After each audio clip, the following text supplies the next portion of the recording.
కాకినాడ జిల్లా పెద్దాపురంలోని శ్రీ మాణిక్య గురు public pyramid ధ్యాన మందిరంలో పీఎస్ఎస్ఎం ఆధ్వర్యంలో ఒకరోజు ఆత్మజ్ఞాన శిక్షణ కార్యక్రమం అద్భుతంగా నిర్వహించారు. సీనియర్ పిరమిడ్ మాస్టర్ గీతాలక్ష్మి ధ్యానులకు అద్భుతమైన ఆత్మజ్ఞానాన్ని అందించారు. ధ్యానంతో చేకూరు ప్రయోజనాల గురించి చక్కగా వివరించారు. శరీర తత్వం గురించి, అలాగే మనలో మంచి గుణాలను ఎలా పెంపొందించుకోవాలో అనే విషయాల గురించి చక్కగా వివరించారు. అనంతరం అందరి చేత సామూహిక ధ్యాన సాధన చేయించారు. ఇక ఈ కార్యక్రమంలో విశేష సంఖ్యలో ధ్యాన మిత్రులు పాల్గొన్నారు. ఎందుకంటే ఇంట్లో కూర్చుంటే ఏమి రాదు, ఆ రోజు జీరో. అక్కడికి వెళ్ళి కూర్చుంటే శక్తి పెరుగుతుంది, నా ఆలోచన అనేది మారుతుంది.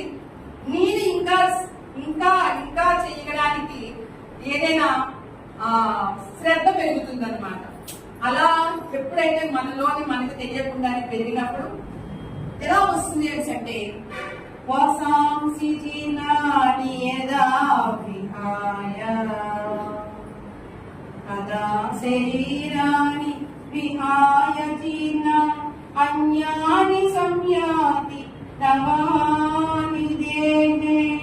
ఎలాగైతే ఈ శరీరం గురించి ఈ మనం ఎలా ఉపయోగించుకుంటున్నాము, ఎలా వాడుకుంటున్నాము, ఎంత వినిగా చూస్తున్నాము ఈ శరీరాన్ని, అంతే విధంగా విడిచిపెట్టాలి. ప్రతి మాటని విడిచిపెట్టాలి. ప్రతి క్షణాన్ని కూడా ఈ క్షణం నా కోసమే.